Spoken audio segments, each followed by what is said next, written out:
আপনাদেরকে একটা গুরুত্বপূর্ণ জিনিস বলতে চাচ্ছি। আমি সরকারে আসার আগে এবং এর পরে বহু মানুষ আমার সাথে ছবি তুলে রিকোয়েস্ট করে, অনেক করে ছবি তুলে। সরকারে আসার আগে এমনও হয়েছে, বহু প্রোগ্রামেও গিয়েছি, অনেকে ছবি তুলেছে।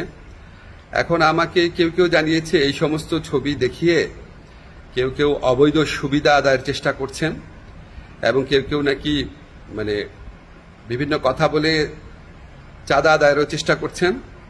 এগুলো আমি শুনেছি, সত্য মিথ্যা জানি না। আমি এটা তীব্র প্রতিবাদ করছি। যারা এই সমস্ত কর্মকাণ্ড করছে বা করার চেষ্টা করছে, আপনারা তাদেরকে পুলিশে ধরিয়ে দিবেন।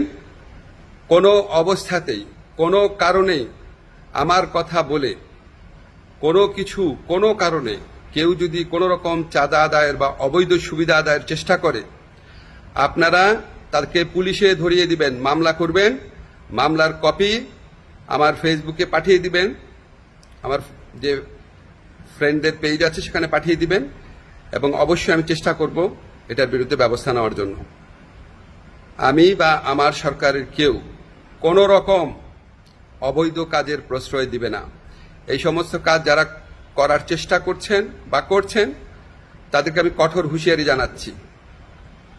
বাংলাদেশের মানুষের সাথে কোনো রকম অন্যায় করবেন না, আমাদের কারো নাম ব্যবহার করবেন না, আমাদের নামে কোনো রকম চাঁদাবাজি, অবৈধ সুবিধা আদায়, কাউকে কোনো রকম হুমকি দেওয়া, এইসব থেকে বিরত থাকবেন।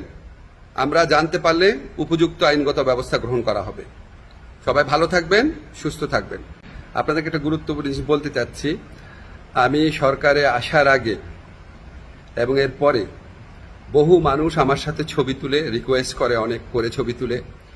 সরকারে আসার আগে এমনও হয়েছে, বহু প্রোগ্রামেও গিয়েছি, অনেকে ছবি তুলেছে। এখন আমাকে কেউ কেউ জানিয়েছে এই সমস্ত ছবি দেখিয়ে কেউ কেউ অবৈধ সুবিধা আদায়ের চেষ্টা করছেন এবং কেউ কেউ নাকি বিভিন্ন কথা বলে চাঁদা আদায়েরও চেষ্টা করছেন। এগুলো আমি শুনেছি, সত্য মিথ্যা জানি না। আমি এটা তীব্র প্রতিবাদ করছি। যারা এই সমস্ত কর্মকাণ্ড করছে বা করার চেষ্টা করছে, আপনারা তাদেরকে পুলিশে ধরিয়ে দিবেন। কোনো অবস্থাতেই, কোনো কারণেই আমার কথা বলে কোনো কারণে কেউ যদি কোনো রকম চাঁদা আদায়ের বা অবৈধ সুবিধা আদায়ের চেষ্টা করে, আপনারা তাদেরকে পুলিশে ধরিয়ে দিবেন, মামলা করবেন। মামলার কপি আমার ফেসবুকে পাঠিয়ে দিবেন, আমার যে ফ্রেন্ডদের পেজ আছে সেখানে পাঠিয়ে দিবেন, এবং অবশ্যই আমি চেষ্টা করব এটার বিরুদ্ধে ব্যবস্থা নেওয়ার জন্য। আমি বা আমার সরকারের কেউ কোনো রকম অবৈধ কাজের প্রশ্রয় দিবে না। এই সমস্ত কাজ যারা করার চেষ্টা করছেন বা করছেন, তাদেরকে আমি কঠোর হুঁশিয়ারি জানাচ্ছি।